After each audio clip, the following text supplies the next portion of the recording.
Welcome to Nanak classes. दोस्तों, Nanak classes के YouTube channel पे आपका स्वागत है। आज हम चर्चा करेंगे वीडियो मेंस एग्जाम 2022 के लिए करंट अफेयर्स की क्लास 2021-22 जो लगातार आपको मिल रही है, क्योंकि राष्ट्रीय, अंतर्राष्ट्रीय और राजस्थान तीनों के संदर्भ में आपसे करंट पूछा जाएगा। तो जो मुख्य इंपॉर्टेंट क्वेश्चन है उनकी चर्चा मैं लगातार आपके साथ कर रहा हूँ। तो आज एक बार फिर 50 क्वेश्चन आपके सामने। पहला क्वेश्चन देखिए, हाल ही में देश के सबसे युवा .in डोमेन रजिस्ट्रार्ड बने उत्कर्ष वैष्णव का संबंध राजस्थान के किस जिले से है? हाल ही में देश के सबसे युवा .in डोमेन रजिस्ट्रार्ड बने उत्कर्ष वैष्णव का संबंध है जोधपुर जिले से। किससे है? जोधपुर जिले से। हाल ही में समलैंगिक विवाह को मान्यता देने वाला पश्चिमी देश है। हाल ही में समलैंगिक विवाह को मान्यता देने वाला पश्चिमी यानी एक ही लिंगी समलैंगिक विवाह को मान्यता देने वाला पश्चिमी देश कौन सा है? स्विट्जरलैंड। हाल ही में पश्चिमी देश स्विट्जरलैंड ने ये मान्यता दी है। केंद्रीय प्रत्यक्ष कर बोर्ड CBDT का नया चेयरमैन किन्हें नियुक्त किया गया है? तो केंद्रीय प्रत्यक्ष बोर्ड का जो नया चेयरमैन है वो नियुक्त किया गया है JB महापात्रा को। ये इंपॉर्टेंट क्वेश्चन है। JB महापात्रा को CBDT का नया चेयरमैन बनाया गया है। डिफेंस एक्सपो 2022 का आयोजन कहां प्रस्तावित है? डिफेंस रक्षा एक्सपो 2022 का आयोजन कहां प्रस्तावित है? तो ये गुजरात में। कहां पे? गुजरात में प्रस्तावित है। राजस्थान का वह जिला जहां ऊर्जा मंत्री व जल मंत्री डॉक्टर BD कल्ला द्वारा स्टेन बाय कार्टिस्ट एग्जीबिशन का उद्घाटन किया गया। देखो ये पीछे का क्वेश्चन है। उस समय ऊर्जा मंत्री थे डॉक्टर BD कल्ला। अब BD कल्ला राजस्थान के प्राथमिक व माध्यमिक शिक्षा मंत्री बन गए। तो अब आपको याद रखना है कि BD कल्ला के पास अब ये विभाग नहीं है, लेकिन उस समय की बात है। तो इन्होंने इसका उद्घाटन कहाँ किया? जयपुर के अंदर। देश के मेंटर्स अभियान किस सरकार द्वारा शुरू किया गया है? देश के मेंटर्स अभियान है वो किस सरकार के द्वारा शुरू किया गया है? तो ये दिल्ली सरकार के द्वारा किया गया है। बिटकॉइन को आधिकारिक करेंसी के रूप में मान्यता देने वाला दुनिया का पहला देश है। ये पे बिटकॉइन जो करेंसी है, जैसे अपने भारत में अब इस बजट में पास हुआ है कि डिजिटल करेंसी RBI के द्वारा स्थापित की जाएगी, उसी प्रकार बिटकॉइन जो करेंसी है उसको मान्यता देने वाला दुनिया का पहला देश बन गया एल सल्वाडोर। कौन है? El Salvador. हाल ही में देश के सबसे युवा, ये तो आपको बता ही दिया, शायद डबल आ गया। प्राणवायु देवता नामक पेंशन स्कीम किस राज्य सरकार द्वारा शुरू की गई है? प्राणवायु देवता नामक पेंशन स्कीम किस राज्य सरकार द्वारा शुरू की गई है? तो हरियाणा के द्वारा। और आपको पता है सबसे ज्यादा हरियाणा के द्वारा पेंशन शुरू की गई। अभी प्लास्टिक समझौता लॉन्च करने वाला एशिया का प्रथम राष्ट्र, प्लास्टिक समझौता लॉन्च करने वाला एशिया का प्रथम राष्ट्र कौन सा है? भारत। और ध्यान रखना, ये जो मैं क्वेश्चन लेके आ रहा हूँ ये बहुत सारे, ये समझो कि निचोड़ है हर चीज का, क्योंकि वैसे इंडिया का करंट का कोई अंदाजा नहीं है। आप कितना ही पढ़ते रहो फिर भी आपको पता नहीं चलेगा क्या पढ़ना है क्या नहीं पढ़ना है। लेकिन ये क्वेश्चन एक संतुलित और मुख्य परीक्षा के क्वेश्चन है, ध्यान रखना। राजस्थान की उस खिलाड़ी का नाम बताइए जिसे बेटी बचाओ बेटी पढ़ाओ की ब्रांड एम्बेसडर बनाया गया। और इस खिलाड़ी का नाम पेपर में कितनी बार आ चुका है? अवनी लेकरा, जो जयपुर की है। ये पूर्वी चंदेला भी जयपुर की निशानेबाज है। भावना जाट राजसमंद की पैराथलीट है, पैदल चाल। और मिताली राज, जिनका जन्म जोधपुर में हुआ था, हैदराबाद की तरफ से खेलती है। मिताली राज क्रिकेटर है। हाल ही में किस मंत्रालय द्वारा एक पहल ड्राइव अभियान शुरू की गई है? हाल ही में किस मंत्रालय के द्वारा एक पहल ड्राइव अभियान शुरू की गई है? तो इसका नाम है कानून व न्याय मंत्रालय के द्वारा की गई है।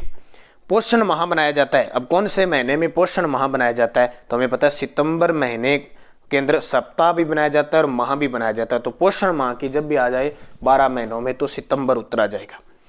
नागालैंड का वह कृषि उत्पाद जिसे हाल ही में GI टैग से सम्मानित किया गया। ये GI टैग वाले ना भौगोलिक संकेत है, इनको अच्छे तरीके से पढ़ना, क्योंकि पेपर में जब भी यानी चर्चा में आ गया GI टैग तो वो पूछेगा किसका है ये? तो मीठा खारा किसका कृषि उत्पाद है? नागालैंड का मीठा खारा। हाल ही में संघाई सहयोग संगठन के राष्ट्राध्यक्षों की 21वीं बैठक का आयोजन किया गया। हाल ही में संघाई सहयोग संगठन के राष्ट्राध्यक्षों की 21वीं बैठक का आयोजन कहाँ किया गया? तो तजाकिस्तान में। कहाँ पे? तजाकिस्तान में किया गया। हाल ही में राजस्थान के राजभवन में पुस्तक सर्वांगीण विकास की नई राह प्रतिबद्धता के 2 वर्ष का लोकार्पण किसके कार्यकाल के 2 वर्ष पूर्ण होने पे किया गया? तो हाल ही में राजस्थान के राजभवन में, राजभवन जहाँ राज्यपाल रहते हैं, जयपुर के अंदर है अपना पुस्तक सर्वांगीण विकास की नई राह प्रतिबद्धता के 2 वर्ष का लोकार्पण। तो ये राज्यपाल कलराज मिश्र, क्योंकि सितंबर 2019 को इन्होंने शपथ ली थी, 8 सितंबर 2019 को, और 2021 को इनके 2 वर्ष पूर्ण हो गए। हाल ही में पंकज कुमार सिंह को निम्न में से किस सुरक्षा बल का महानिदेशक नियुक्त किया गया है? कि राजस्थान कैडर से संबंधित रखते हैं पंकज कुमार सिंह, जिन्हें बीएसएफ का महानिदेशक नियुक्त किया गया, बॉर्डर सिक्योरिटी फोर्स, जिसकी स्थापना 1 दिसंबर 1965 को हुई थी। आम आदमी पार्टी द्वारा निम्न में से किस राज्य में सेल्फी विद टेम्पल अभियान की शुरुआत की गई है? जी बिल्कुल, बड़ा शानदार, आम आदमी पार्टी और केजरीवाल, झाड़ू का निशान आ जाता है सामने। किस राज्य में सेल्फी विद टेम्पल अभियान की शुरुआत की गई है? तो इसका उत्तर हो जाएगा उत्तराखंड में, क्योंकि उत्तराखंड में अभी चुनाव है ना। अब मुझे कमेंट करके बताओ कि सारे विद्यार्थी उत्तराखंड में विधानसभा सीट कितनी है? उत्तराखंड में विधानसभा सीट। 2 साल के बच्चे को कोरोना वैक्सीन लगाने वाला पहला देश बन गया। ये देखिए कितनी बड़ी बात है, 2 साल के बच्चे को कोरोना वैक्सीन लगाने वाला पहला देश जो बना है वो बना है क्यूबा। चीनी का कटोरा जिसको कहते हैं ना क्यूबा, वो। किस राज्य ने सरकारी नौकरी में महिला आरक्षण को 30% से बढ़ाकर 40% कर दिया है? किस राज्य ने नौकरी के अंदर देखो महिलाओं को आरक्षण 30% था, अब उसे 40% बढ़ाकर कर दिया तमिलनाडु ने। तो अब खैर नहीं है, देखो कई दिनों बाद 50-50 हो जाएगा, 50 महिला लगेगी और 50 पुरुष लगेंगे, तो कितना कंपटीशन हो जाएगा अंदाजा नहीं है। तो फटाफट अच्छे तरीके से पढ़ लो और सारे ग्राम सेवक लग जाओ फटाफट। भारतीय प्रशासनिक सेवा के वह वरिष्ठ अधिकारी जो राजस्थान ऊर्जा विकास निगम लिमिटेड के मैनेजिंग डायरेक्टर बने हैं, आईएएस अधिकारी हैं, वरिष्ठ अधिकारी हैं, तो मैनेजिंग डायरेक्टर जो बने हैं उनका नाम है भास्कर ए सावंत। कौन है? भास्कर ए सावंत। वैश्विक नवाचार सूचकांक में भारत की रैंकिंग है, वैश्विक नवाचार सूचकांक में भारत की रैंकिंग कौन सी है? तो भारत की रैंकिंग 46वीं है। कौन सी? 46वीं। वैश्विक नवाचार सूचकांक को किस संस्था के द्वारा जारी किया जाता है? ये प्रश्न आते हैं इस प्रकार के आजकल, बेसिक प्रश्नों को अच्छे तरीके से पढ़ना होता है। वैश्विक नवाचार सूचकांक को किस संस्था के द्वारा जारी किया जाता है? तो इसका उत्तर हो जाएगा विश्व बौद्धिक संपदा संगठन द्वारा, विश्व बौद्धिक संपदा संगठन के द्वारा। वह देश जहां पुरुषों की तुलना में महिला सांसद की संख्या अधिक दर्ज की गई है, वह देश जहां पुरुषों की तुलना में महिला सांसद अधिक है, ये देखिए बड़ी बात कि पुरुषों से ज्यादा महिला सांसद है, वो है आइसलैंड। आइसलैंड के अंदर क्या है कि पुरुष सांसद कम है, यानी अपनी संसद है ना उनकी, उसमें प्रतिनिधि ज्यादा किसके? महिलाओं के हैं। देखो आइसलैंड के अंदर। निम्न में से कौन सा प्रमाणन स्वच्छ समुद्र तटों को दिया जाता है? कौन सा प्रमाणन जो स्वच्छ समुद्र तट होते हैं उनको दिया जाता है? तो ये ब्लू फ्लैग दिया जाता है। हाल ही में राजस्थान में औद्योगिक विकास को गति प्रदान करने हेतु किस योजना को लागू किया गया? अब ये क्वेश्चन देखो आज के करंट में मैंने दे दिए सुबह। तो एमनेस्टी स्कीम 2021 जो सितंबर 2021 में, ये मान के चलो इसमें जो डाटा आपको है वो सितंबर के आसपास का सारा डाटा मिल रहा है, राष्ट्रीय, अंतर्राष्ट्रीय और राजस्थान तीनों के संदर्भ में, क्योंकि अपने वीडियो मेंस एग्जाम के अंदर तीनों चीजें लिखी हुई है। तो किसी भी प्रकार की रिस्क नहीं लेनी है, अकेला राजस्थान नहीं पढ़ना है, इंडिया भी पढ़ना और इंटरनेशनल, और चुनिंदा प्रश्न मैं आपको लेके यहाँ आ रहा हूँ। भारत का पहला डुंगोंग संरक्षण रिजर्व स्थापित किया गया है। भारत का पहला डुगोंग संरक्षण रिजर्व कहाँ स्थापित किया गया है? तो ये तमिलनाडु के अंदर किया गया है। वह केंद्रीय मंत्री जिसे हाल ही में G20 हेतु भारत का शेरपा नियुक्त किया गया है, वह केंद्रीय मंत्री जिन्हें हाल ही में G20 हेतु भारत का शेरपा नियुक्त किया गया है, पीयूष गोयल। याद रखना, बहुत इंपॉर्टेंट है ये क्वेश्चन। फिर देखिए, हाल ही में भारत हेवी इलेक्ट्रॉनिक्स लिमिटेड, जिसको हम भेल कहते हैं, अनुसंधान व विकास केंद्र द्वारा भारत के पहले स्वदेशी रूप से डिजाइन किए गए उच्च राख कोयला गैसीकरण आधारित मेथनॉल संयंत्र का उद्घाटन कहाँ किया गया? किसके द्वारा? पहला क्वेश्चन बन गया भेल के द्वारा। भारत के पहले स्वदेशी रूप से डिजाइन किए गए उच्च राख कोयला गैसीकरण आधारित मेथनॉल संयंत्र, तो ये हैदराबाद के अंदर। हाल ही में पंजाब के नए मुख्यमंत्री के रूप में किसने शपथ ली? तो अब वर्तमान में कौन है?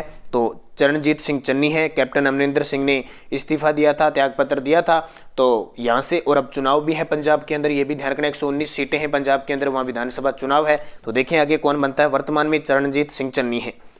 राजस्थान के उस जिले का नाम बताइए जिसे नेशनल जल जीवन मिशन के तहत 5वां स्थान प्राप्त हुआ है। ये भी आज सुबह की करंट की क्लास में मैंने दे दिया, जयपुर। हाल ही में 76वीं संयुक्त राष्ट्र महासभा में सतत विकास लक्ष्य अधिवक्ता के रूप में किसे नियुक्त किया गया है? हाल ही में 76वीं संयुक्त राष्ट्र महासभा में सतत विकास लक्ष्य अधिवक्ता के रूप में किसे नियुक्त किया गया है? तो ये कैलाश सत्यार्थी को। नाम याद होगा, कैलाश सत्यार्थी बचपन बचाओ आंदोलन के प्रणेता है, संस्थापक है, चलाते हैं। 2014 में नोबेल पुरस्कार मिल चुका है और ये अब बाल विभाग के साथ मिलकर राजस्थान में 20 बाल मित्र थाने खोलेंगे और इसकी शुरुआत इन्होंने उदयपुर से की है। तो ये बड़े शख्स हैं। 13वें ब्रिक्स शिखर सम्मेलन की अध्यक्षता किसने की? 13वें ब्रिक्स शिखर सम्मेलन की, ब्रिक्स जो 5 देश है ना, ब्रिक्स BRICS, जो 2006 में स्थापित हुआ था और 2010 में इसमें 5वां देश और मिल गया, जैसे Brazil, Russia, India, China, south Africa. तो इसका उत्तर क्या हो जाएगा? 13वें ब्रिक्स शिखर सम्मेलन की जो अध्यक्षता की थी वो प्रधानमंत्री नरेंद्र मोदी ने। संयुक्त सैन्य अभ्यास जप्पड़ 2021 किन देशों के मध्य आयोजित हुआ? स्टार लगा लेना। और आपको पता है वीडियो प्री में 2-3 युद्धाभ्यास पूछे थे। तो संयुक्त सैन्य अभ्यास जप्पड़ 2021 किन देशों के मध्य आयोजित हुआ था? तो इसका उत्तर हो जाएगा, सही जवाब इसका हो जाएगा भारत और रूस के बीच। आपको पता है प्री में आया था ये संयुक्त सैन्य अभ्यास काजिंद आया था, काजिंद, जो भारत और कजाकिस्तान के बीच था। अगला देखिए, know your rights and claim them a guide for youth नामक पुस्तक किसने लिखी थी? Know your rights and claim them a guide for youth नामक पुस्तक किसके द्वारा लिखी गई थी? तो ये लिखी गई थी एंजिला जोली के द्वारा। किसने लिखी? एंजिला जोली। हाल ही में उपराष्ट्रपति एम वेंकैया नायडू द्वारा राज्यपाल कलराज मिश्र की लिखी पुस्तक संविधान, संस्कृति और राष्ट्र का लोकार्पण कहाँ किया? तो ये जोधपुर के अंदर किया, ये भी बता दिया। आपको पता है 2014 के बाद एक कानून के तहत एक कह सकते हैं 2014 के बाद राज्यपाल के आगे पहले महामहिम शब्द लगता था, वो अब हटा दिया गया है। उसकी जगह श्रीमान या राज्यपाल महोदय प्रयोग किया जा सकता है। तो ये जोधपुर के अंदर, ये भी ध्यान रखना। US ओपन पुरुष एकल 2021 का खिताब किसने जीता? ये अंतिम था, क्योंकि 4 ग्रेड स्लैम होते हैं ना और साल का अंतिम होता है वो US ओपन ओपन है, जिसको हम कह सकते हैं कि कौन सा? US ओपन या अमेरिकी ओपन। ये किसने जीता? डेनियल मेदवेदेव रूस वाले ने जीता। और अभी ऑस्ट्रेलिया ओपन हो चुका है जिसका राफेल नडाल ने खिताब जीता है 2022 वाला। भारत ने टोक्यो ओलंपिक में कितने मेडल जीते? ओलंपिक को तो अच्छे तरीके से पढ़ना है, मैंने आपको कह दिया फोकस रखना है आपको सितंबर, अक्टूबर, नवंबर, दिसंबर, जनवरी, और अपना आगे मई में एग्जाम होगा तो फरवरी, मार्च। ये जो है ना डाटा, इसको अच्छे तरीके से कलेक्ट कर लेना करंट का, इस पे भी मैं ज़्यादा फोकस रख रहा हूँ। तो भारत ने टोक्यो पैरा ओलंपिक, अब पैरा ओलंपिक आया सीधा मुख्य ओलंपिक ने, पैरा ओलंपिक में टोटल कितने पदक जीते? तो 19 पदक जीते, याद रखना 19 पदक जीते और 24वें स्थान पे रहा था। भारत की ओर से टोक्यो पैरा ओलंपिक में सबसे पहले मेडल किसने जीता? पैरा ओलंपिक है, ध्यान रखना, पैरा ओलंपिक जिसमें दिव्यांग भाग लेते हैं, तो उसमें भाविना पटेल ने जीता था। अब भाविना पटेल का संबंध किस खेल से है ये मुझे आप कमेंट करके बताओगे। मनीष नरवाल ने कितने मीटर रेंज शूटिंग में गोल्ड मेडल जीता? मनीष नरवाल ने कितने मीटर रेंज शूटिंग में गोल्ड मेडल जीता? तो इसका उत्तर आ जाएगा 50 मीटर में। अभी आपके दिमाग में मनीष नरवाल शूटिंग के खेल के निशानेबाज के 50 मीटर में गोल्ड जीता। हाल ही में राजस्थान की वह खिलाड़ी जिसने 60वीं national open athletics hammer throw स्पर्धा में स्वर्ण पदक जीता? हेमर थ्रो, अब ये क्वेश्चन बहुत इंपॉर्टेंट है। मंजू बाला सिंह, कौन है? चूरू की मंजू बाला सिंह ने हेमर थ्रो में 60वीं नेशनल, जो वारंगल तेलंगाना के अंदर हुई थी, ओपन एथलेटिक्स में कौन सा पदक जीता? ये किसकी बात कर रहा है? राजस्थान की 60वीं नेशनल ओपन हेमर थ्रो में मंजू बाला ने जीता, सही है। फिर देखिए, एशियाई युवा चैंपियनशिप में भारतीय मुक्केबाजों ने कुल कितने पदक जीते? एशियाई युवा चैंपियनशिप में भारतीय जो मुक्केबाज है उन्होंने कुल कितने पदक जीते? तो 20 पदक जीते। हाल ही में स्वामी ब्रह्मानंद पुरस्कार 2021 से किसे सम्मानित किया गया? हाल ही में स्वामी ब्रह्मानंद पुरस्कार 2021 से किसे सम्मानित किया गया? तो इसका उत्तर हो जाएगा आनंद कुमार को। और याद रखना, ब्रह्मगुप्त का संबंध किस क्षेत्र से? जालोर से। अभी ताजा क्वेश्चन आया पेपर में। हाल ही में प्रधानमंत्री नरेंद्र मोदी द्वारा वीडियो कॉन्फ्रेंसिंग के माध्यम से कहां सरदार धाम भवन का उद्घाटन किया गया? प्रधानमंत्री नरेंद्र मोदी ने वर्चुअल माध्यम से या वीडियो कॉन्फ्रेंसिंग के माध्यम से सरदार धाम भवन का उद्घाटन कहां किया गया? तो ये किया अहमदाबाद गुजरात में है। हाल ही में रॉयल फाउंडेशन द्वारा अर्थशॉट पुरस्कार के लिए कितने भारतीय परियोजनाओं का चयन किया गया? हाल ही में रॉयल फाउंडेशन द्वारा अर्थशॉट पुरस्कार के लिए कितने भारतीय परियोजनाओं का चयन किया गया? तो 2। कितने का? 2। राजस्थान का वह कौन सा जिला है जहां पर जन औषधि पौधारोपण योजना के अंतर्गत हरियालो बायोटी अभियान चलाया जा रहा है? तो ये मैंने आपको बता दिया, बाड़मेर। राष्ट्रीय अल्पसंख्यक आयोग के नए अध्यक्ष किसे नियुक्त किया गया है? तो राष्ट्रीय अल्पसंख्यक आयोग में उस समय की सितंबर की बात कर रहा हूँ, अगर कोई बाद में बदला है तो मुझे पता नहीं है। इकबाल सिंह लालपुरा। इकबाल सिंह लालपुरा। विश्व पर्यटन दिवस कब मनाया जाता है? विश्व पर्यटन दिवस कब बनाया जाता है? तो विश्व पर्यटन जो दिवस बनाया जाता है 27 सितंबर को। 27 सितंबर को मनाया जाता है विश्व पर्यटन दिवस। हाल ही में भौतिक विज्ञान के क्षेत्र में शांति स्वरूप भटनागर पुरस्कार 2021 किसे दिया गया?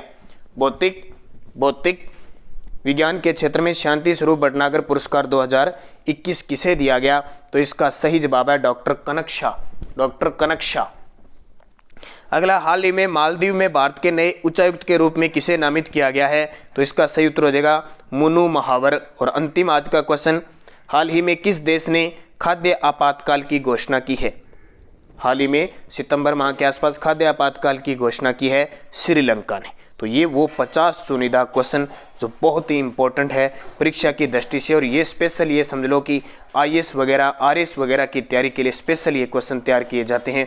उनके क्वेश्चन मैं आपको लेके आऊँ ताकि आपके लिए बहुत ही खास और इम्पोर्टेंट लाओ। रोज शाम 7 बजे और 7:30 पर आपके लिए 2 क्लासें निरंतर लगातार आपको सुपर फास्ट तरीके से बिना कोई टाइम गवाए मिल रही है। तो धन्यवाद। जय हिंद, जय भारत।